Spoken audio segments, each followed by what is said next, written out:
Good morning and welcome back to Storytime Classics Live. I am your host, Bo Heckman. Storytime Classics Live is produced by Southwest Shakespeare Company. Today we will be continuing in the story of A Study in Scarlet, the very first Sherlock Holmes story. And yesterday we very much witnessed the odd first meeting of Sherlock Holmes and of Dr. Watson, where they are put together by a mutual friend because they are looking for a flat to divide expenses and to share. And so it's an interesting first meeting. They seem to think that it's going to work out just well. They've explained each other's idiosyncrasies and stuff like that. But I don't think anything can prepare either one for the adventures and what is to come. So anyway, today we will be picking up with Chapter 3 in A Sherlock Holmes, A Study in Scarlet. Hope everyone is having a great day today. Again, I like to encourage any sort of comments about the story and anything constructive as far as a discussion goes. Please write in on YouTube or Facebook Live on the Southwest Shakespeare page, if you so choose. I would encourage it. I really love that kind of thing. So let's just go right into the story. Right here, Chapter 3. The Lorestan Garden Mystery. I confess that I was considerably startled by this fresh proof of the practical nature of my companion's theories. My respect for his powers of analysis increased wondrously. There still remained some lurking suspicion in my mind, however, that the whole thing was a prearranged episode, intended to dazzle me. Though what earthly object he could have in taking me in was past my comprehension. When I looked at him, he had finished reading the note, and his eyes had assumed the vacant, lackluster expression which showed mental abstraction. "How in the world did you deduce that?" I asked. "Deduce what?" said he, petulantly. "Why, that he was a retired sergeant of the Marines." "I have no time for trifles," he answered brusquely, then with a smile, "Excuse my rudeness. You broke the thread of my thoughts, but perhaps it is well. So you actually were not able to see that that man was a sergeant of the Marines?" "No, indeed." "It was easier to know it than to explain why I knew it. If you are asked to prove that 2 and 2 made 4, you might find some difficulty, and yet you are quite sure of the fact. Even across the street, I could see a great blue anchor tattooed on the back of the fellow's hand. That smacked of the sea. He had a military carriage, however, and regulation side whiskers. There we have the Marine. He was a man with some amount of self-importance and a certain air of command. You must have observed the way in which he held his head and swung his cane. A steady, respectable, middle-aged man, too, on the face of him. All facts which led me to believe that he had been a sergeant." "Wonderful!" I ejaculated. "Commonplace," said Holmes, though I thought from his expression that he was pleased at my evident surprise and admiration. "I said just now that there were no criminals. It appears that I am wrong. Look at this." He threw me over the note which the commissionaire had brought. "Why," I cried, as I cast my eye over it, "this is terrible." "It does not seem to be a little out of common," he remarked calmly. "Would you mind reading it to me aloud?" This is the letter which I read to him. "My dear Mr. Sherlock Holmes, there has been a bad business during the night at 3 Lorestan Gardens off the Brixton Road. Our man on the beat saw a light there about 2 in the morning, and as the house was empty, and as the house was an empty one, suspected that something was amiss. He found the door open, and in the front room, which is bare of furniture, discovered the body of a gentleman, well dressed, and having cards in his pocket, bearing the name of Enoch J. Drebber, Cleveland, Ohio, USA. There had been no robbery, nor is there any evidence as to how the man met his death. There are marks of blood in the room, but there is no wound upon his person. We are at a loss as to how he came into the empty house. Indeed, the whole affair is a puzzler. If you can come round to the house any time before 12, you will find me there. I have left everything in statu quo until I hear from you. If you are unable to come, I shall give you fuller details, and would esteem a great kindness if you would favor me with your opinion. Yours faithfully, Tobias Gregson. Gregson is the smartest of the Scotland Yarders, my friend remarked. He and Lestrade are the pick of a bad lot. They are both quick and energetic, but conventional, shockingly so. They have their knives into one another, too. They are as jealous a pair of professional beauties. There will be some fun over this case if they are both put upon the scent. I was amazed at the calm way in which he replied on. Surely there is not a moment to be lost, I cried. Shall I go and order you a cab? I am not sure about whether I shall go. I am the most incurably lazy devil that ever stood in shoe leather. That is, when the fit is on me, for I can be spry enough at times.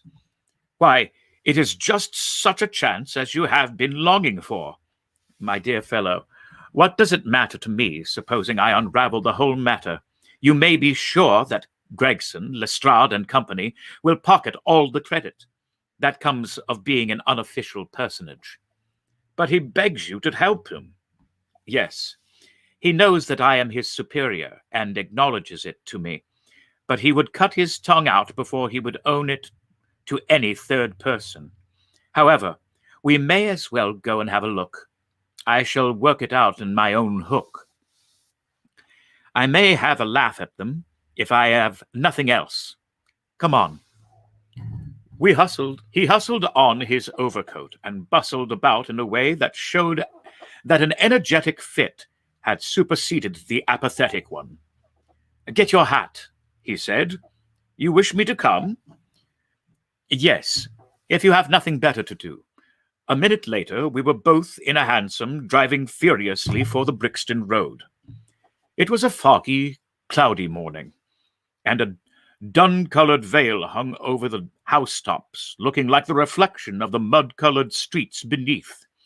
My companion was in the best of spirits and prattled away about Cremona fiddles and the difference between a Stradivarius and an Amati. As for myself, I was silent, for the dull weather and the melancholy business upon which we were engaged depressed my spirits. You don't seem to give much thought to the matter in hand, I said at last, interrupting Holmes' musical disquisition. No data yet, he answered. It is a capital mistake to theorize before you have all the evidence. It biases the judgment. You will have your data soon, I remarked, pointing with my finger that this is the Brixton Road, and that is the house. I am not very much mistaken. So it is. Driver, stop. We were still 100 yards or so from it, but he insisted upon our alighting, and we finished our journey upon foot. Number 3, Lorestan Gardens, wore an ill-omened and mandatory look. It was one of 4 which stood back some little way from the street, 2 being occupied and 2 empty. The latter looked out with 3 tiers of vacant melancholy windows, which were blank and dreary, save that here and there a "To Let" card had developed like a cataract upon the bleared panes. A small garden sprinkled over with a scattered eruption of sickly plants separated each of these houses from the street, and was traversed by a narrow pathway, yellowish in color, and consisting apparently of a mixture of clay and gravel. The whole place was very sloppy from the rain which had fallen through the night. The garden was bounded by a 3-foot brick wall with a fringe of wood rails upon the top, and against this wall was leaning a stalwart police constable, surrounded by a small knot of loafers who craned their necks and strained their eyes in the vain hope of catching some glimpse of the proceedings within. I had imagined that Sherlock Holmes would at once have hurried into the house and plunged into a study of the mystery. Nothing appeared to be further from this intention. With an air of nonchalance which, under the circumstances, seemed to me to border upon affectation, he lounged up and down the pavement and gazed vacantly at the ground, the sky, the opposite houses, and the line of railings.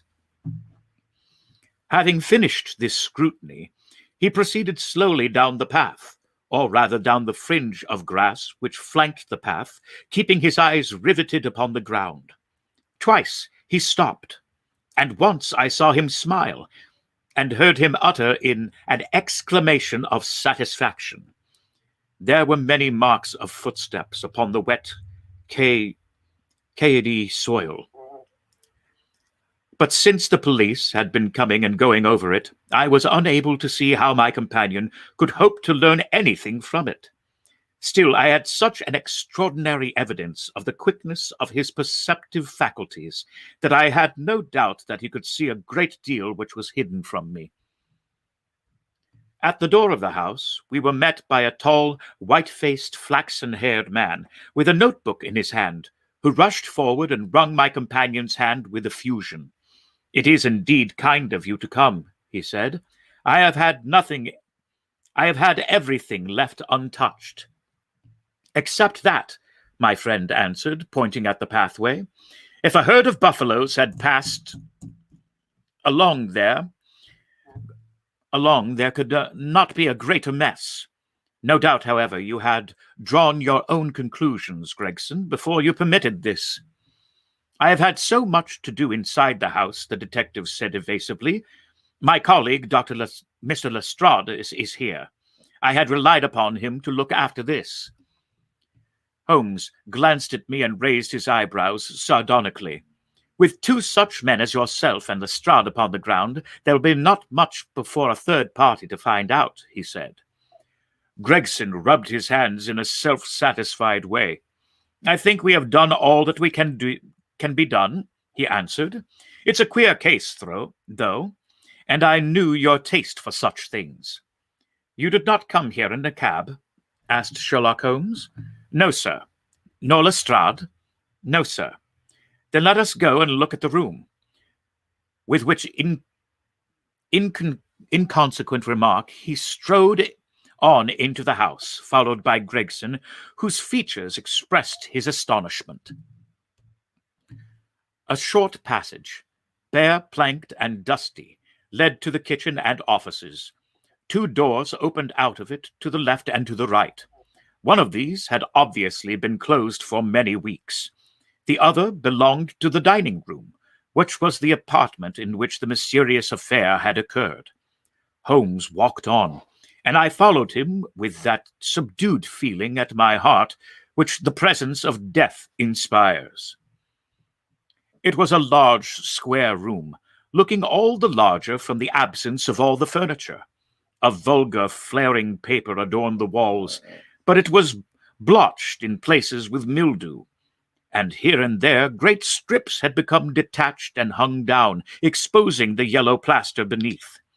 Opposite the door was a showy fireplace, surmounted by a mantelpiece of imitation white marble. On one corner of this was stuck the stump of a red wax candle. The solitary window was so dirty that the light was hazy and uncertain, giving a dull grey tinge to everything, which was intensified by the thick layer of dust which coated the whole apartment. All these details I observed afterwards. At present, my attention was centered upon the single, grim, motionless figure which lay stretched upon the boards, with vacant, sightless eyes staring up at the discolored ceiling.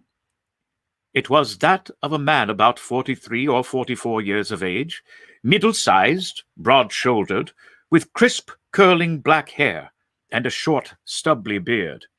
He was dressed in a heavy broadcloth frock coat and waistcoat with light-colored trousers, an immaculate collar and cuffs. A top hat, well brushed and trim, was placed upon the floor beside him.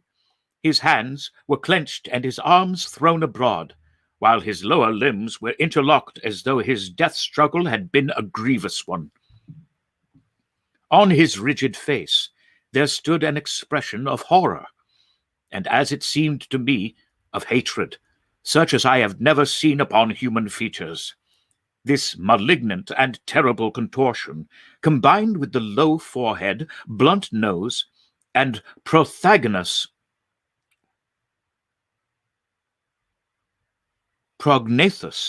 jaw, gave the dead man a singularly simious and ape-like appearance, which was increased by his writhing, unnatural posture. I have seen death in many forms, but never has it appeared to me in a more fearsome aspect than in that dark, grimy apartment, which looked out upon one of the main arteries of the suburban London. Lestrade, lean and ferret-like as ever, was standing by the doorway, and greeted my companion and myself. "This case will make a stir, sir," he remarked. "It beats anything I have seen. I am no chicken." "There is no clue," said Gregson. "None at all," chimed in Lestrade. Sherlock Holmes approached the body, and kneeling down, examined it intently. "You are sure that there is no wound?" he asked, pointing to numerous gouts and splashes of blood which lay all around. "Positive!" cried both detectives. "Then, of course, this blood belongs to a second individual, presumably the murderer, if murder has been committed.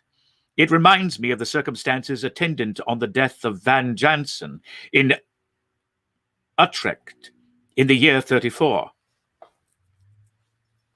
Do you remember the case, Gregson?" "No, sir." "Read it up, you really should. There is nothing new under the sun. It has all been done before." As he spoke, his nimble fingers were flying here, there, and everywhere, feeling, pressing, unbuttoning, examining, while his eyes wore the same far-away expression which I have already remarked upon. So swiftly was the examination made that one would hardly have guessed the minuteness with which it was conducted. Finally, he sniffed the dead man's lips, and then glanced at the soles of his patent leather boots. "He has not been moved at all?" he asked. "No more than was necessary for the purposes of our examination?" "You can take him to the mortuary now," he said. "There is nothing more to be learned." Gregson had a stretcher and 4 men at hand. At his call they entered the room, and the stranger was lifted and carried out. As they raised him, a ring tinkled down and rolled across the floor. Lestrade grabbed it up and stared at it with mystified eyes. "There's been a woman here," he cried. "It's a woman's wedding ring." He held it out, and as he spoke upon the palm of his hand,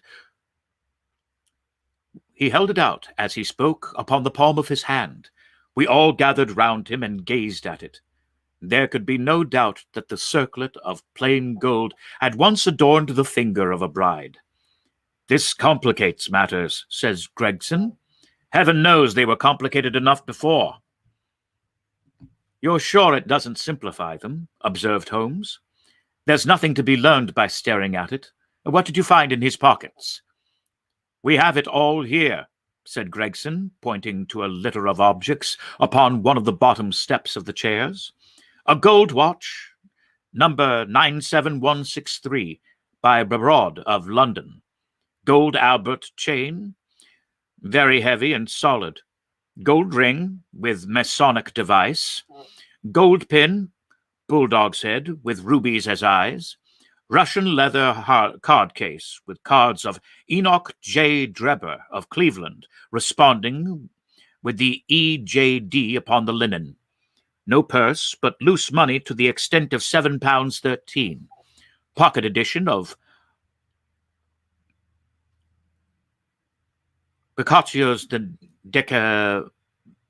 Decameron, with name of Joseph Strangerson upon the flyleaf. 2 letters, one addressed to E. J. Drebber and one to Joseph Strangerson. At what address? American Exchange, Strand, to be left till called for. They are both from the Guion Steamship Company, and refer to the sailing of their boats from Liverpool. It is clear that this unfortunate man was about to return to New York. Have you made any inquiries as to this man, Strangerson? I did it at once, said Gregson. I have had advertisements sent to all the newspapers, and one of my men has gone to the American Exchange, but he has not returned yet. Have you sent to Cleveland? We telegraphed this morning. How did you word your inquiries? We simply detailed the circumstances and said that they should be glad of any information which could help us. You did not ask for particulars on any point which appeared to you to be crucial. I asked about Strangerson. Nothing else?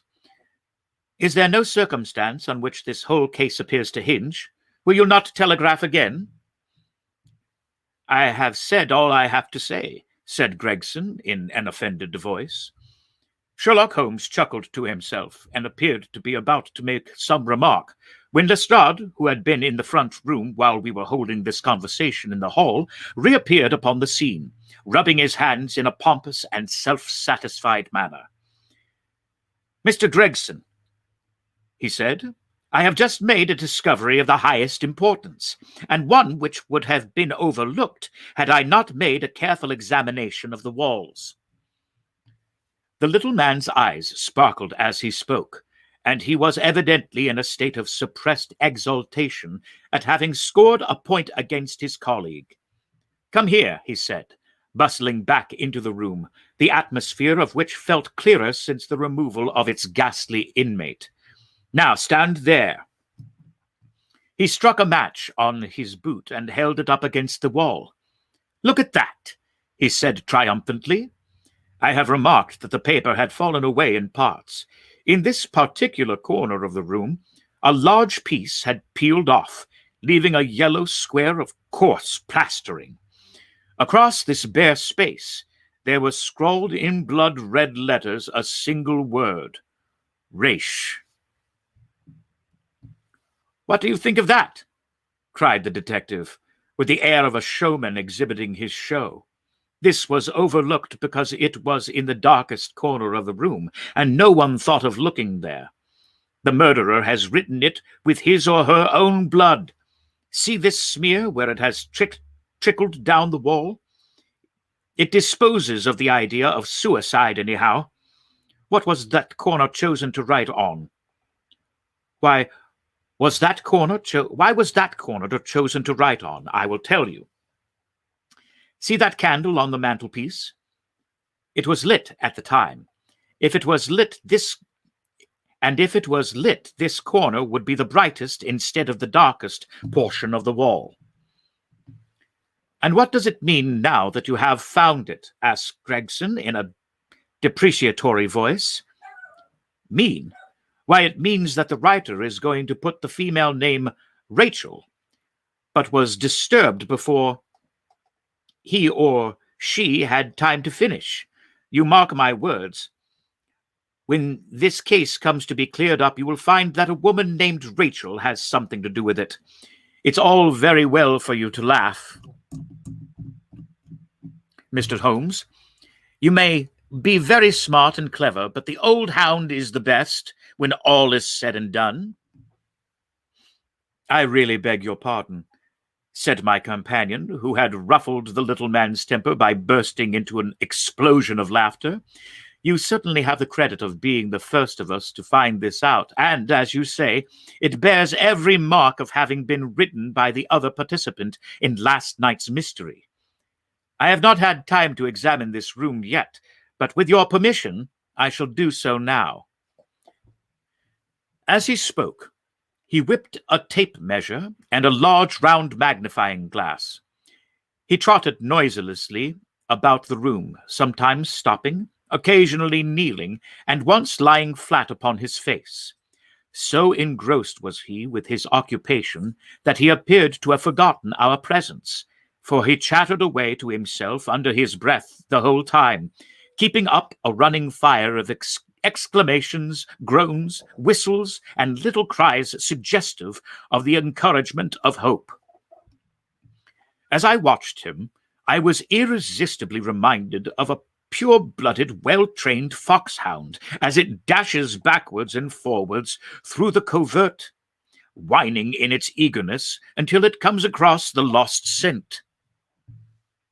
For 20 minutes or more, he continued his researches, measuring with the most exact care the distance between marks which were entirely invisible to me, and occasionally applying his tape to the walls in an equally incomprehensible manner. In one place, he gathered up very carefully a little pile of grey dust from the floor, and packed it away in an envelope. Finally, he examined with his glass the word upon the wall, going over every letter of it with the most minute exactness.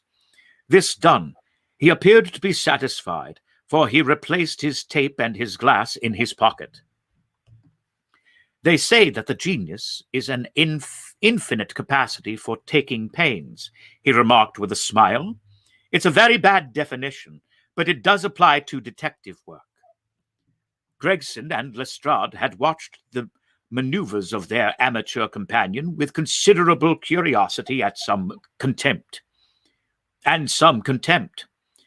They evidently failed to appreciate the fact, which I had begun to realize, that Sherlock Holmes' smallest actions were all directed towards some definite and practical end.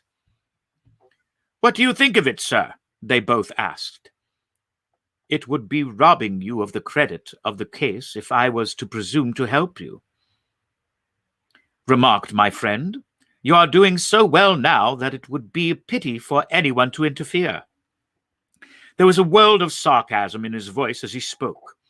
"If you will let me know how your investigations go," he continued, "I shall be happy to give you any help I can.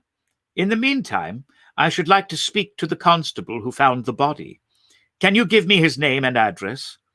Lestrade glanced at his notebook.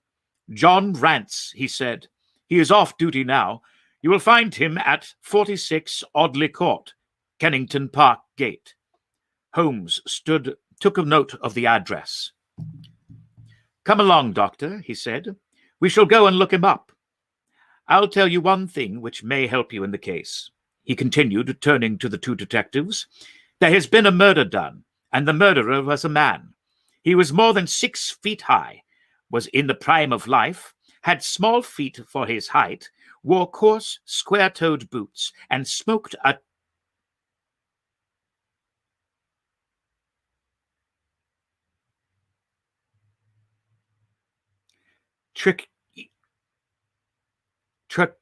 Trichinopoly cigar.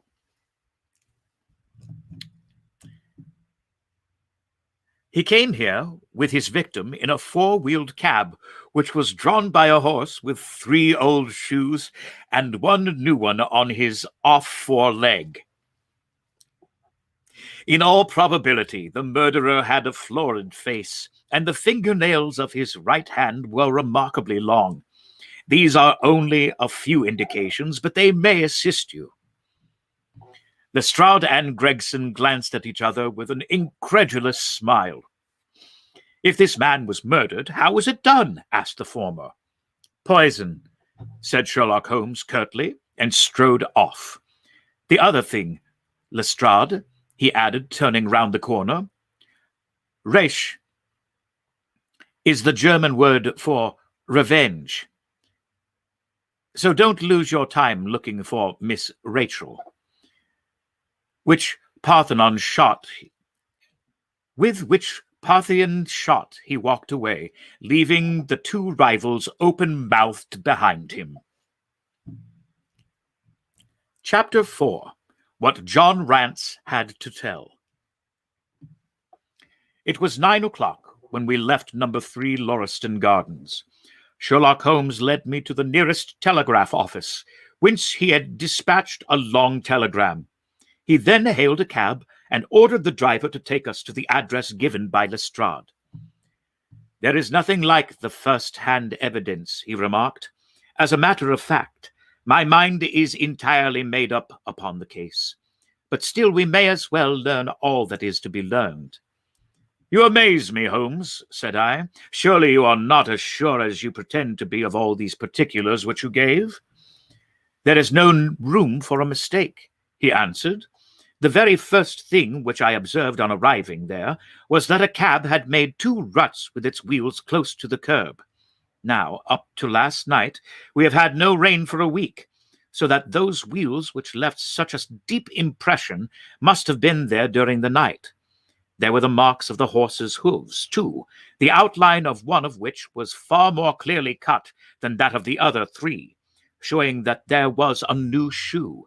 Since the cab was there after the rain began, and was not there at any time during the morning, I have Gregson's word for that. It follows that it must have been there during the night, and therefore that it brought those 2 individuals into the house."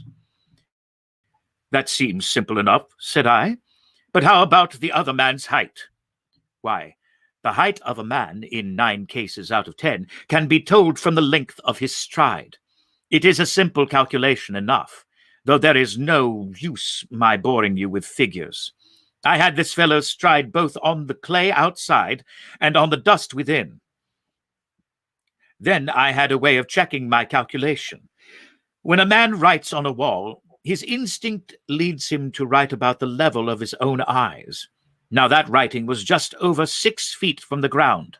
It was child's play." "And his age?" I asked.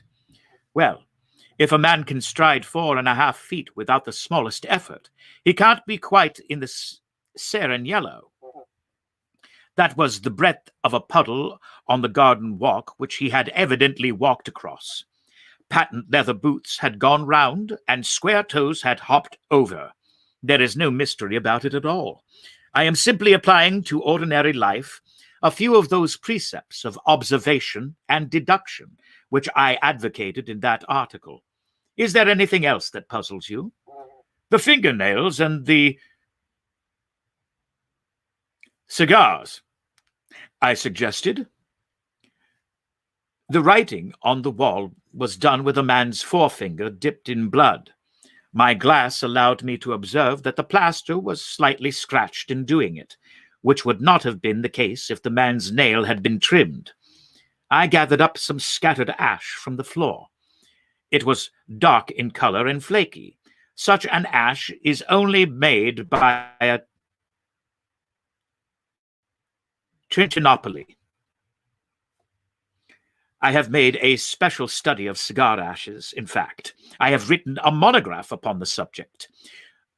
I flatter myself that I can distinguish at a glance the ash of any known brand, either of cigar or of tobacco. It is just in such details that the skilled detective differs from the Gregson and Lestrade type." "And the florid face?" I asked. That was a more daring shot, though I have no doubt that I was right. You must not ask me that at the present state of the affair."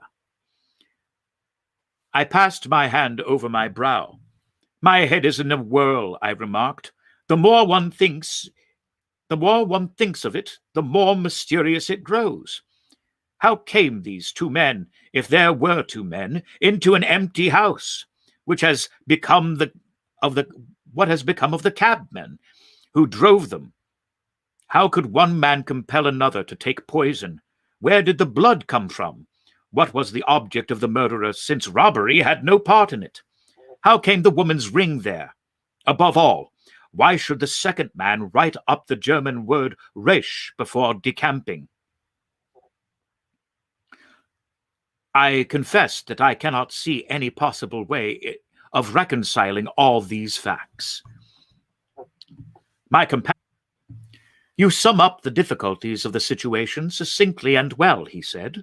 There is much that is still obscure, though I have quite made up my mind on the main facts. As to Paul Lestrade's discovery, it was simply a blind intended to put the police upon a wrong track by suggesting socialism and secret societies. It was not done by a German. The A, if you noticed, was printed somewhat after the German fashion. Now, a real German invariably prints in the Latin character, so that we may safely say that this was not written by one, but by a clumsy imitator who overdid his part. It was simply a ruse to divert inquiry into a wrong channel. I'm not going to tell you much more of the case, Doctor. You know a conjurer gets no credit when once he has explained his trick. And if I show you too much of my method of working, you will come to the conclusion that I am a very ordinary individual after all. I shall never do that, I answered. You have brought detection as near an exact science as it ever will be brought into this world. My companion flushed up with pleasure at my words, and the earnest way in which I uttered them. I had already observed that he was as sensitive to flattery on the score of his heart as any girl could be of her beauty. I'll tell you one other thing, he said. Patent Leathers and Square Toes came in the same cab, and they walked down the pathway together as friendly as possible, arm in arm. In all probability, when they got inside, they walked up and down the room, or rather, Patent Leathers stood while Square Toes walked up and down. I could read all that in the dust, and I could read that as he walked, he grew more and more excited. That is shown in the increased length of his strides. He was talking all the while and working himself up, no doubt, into a fury. Then the tragedy occurred. I have told you all I know myself now, for the rest is mere surmise and conjecture. We have a good working basis, however, on which to start. We must hurry up, for I want to go to Halley's concert to hear Norman Neruda and this afternoon. This conversation had occurred while our cab had been threading its way through a long succession of dingy streets and dreary byways. In the dingiest and dreariest of them, our driver suddenly came to a stand. That's Audley Court in there, he said, pointing to a narrow slit in the line of dead-colored brick. You'll find me here when you come back. Audley Court was not an attractive locality. The narrow passage led us into the quadrangle paved with flags and lined by sordid dwellings. We picked our way through groups of dirty children and through lines of discolored linen until we came to number 46, the door of which was decorated with a small slip of brass on which the name Rance was engraved. On inquiry, we found that the constable was in bed, and we were shown into a little front parlour to await his coming. He appeared presently, looking a little irritable at being disturbed in his slumbers. I made my report at the office, he said. Holmes took a half-sovereign from his pocket and played with it pensively. We thought that we should like to hear it all from your own lips, he said. I shall be most happy to tell you anything I can, the constable answered, with his eyes upon the little golden disc. Just let us hear it all in your own way as it occurred. Rance sat down on the horsehair sofa and knitted his brows as though determined not to omit anything in his narrative. I'll tell it ye from the beginning, he said. My time is from 10 at night to 6 in the morning. At 11, there was a fight at the White Hart, but bar that all was quiet enough on the beat. At 1 o'clock, it began to rain, and I met Harry Murcher, him who has the Holland Groove beat. And we stood together at the corner of Henrietta Street a-talking. Presently, maybe about 2 or a little after, I thought I would take a look around and see that all was right down the Brixton Road. It was precious dirty and lonely. Not a soul did I meet all the way down, though a cab or two went past me. I was a-strolling down, thinking between ourselves how uncommon handy a 4 of gin hot would be, when suddenly the glint of a light caught my eye in the window of that same house. Now I knew that them 2 houses in Lorestan Gardens was empty on account of him that owns them, who won't have the drains seed to. Though the very last tenant what lived in one of them died of typhoid fever. I was knocked all in a heap, therefore, at seeing a light in the window, and I suspected as something was wrong. When I got to the door, you stopped, and then walked back to the garden gate, my companion interrupted. What did you do that for? Rance gave a violent jump and stared at Sherlock Holmes with the utmost amazement upon his features. Why, that's true, sir, he said, though how you came to know it, heaven only knows. You see, when I got up to the door, it was so still and so lonesome that I thought I'd be none the worse for someone with me. I ain't feared of anything on this side of the grave, but I thought that maybe it was him that died or the typhoid inspecting the drains what killed him. The thought gave me a kind of turn, and I walked back to the gate to see if I could see Murcher's lantern, but there wasn't no sign of him nor of anyone else. There was no one in the street? Not a living soul, sir, nor as much as the dog. Then I pulled myself together and went back and pushed the door open. All was quiet inside, so I went into the room where the light was a-burning.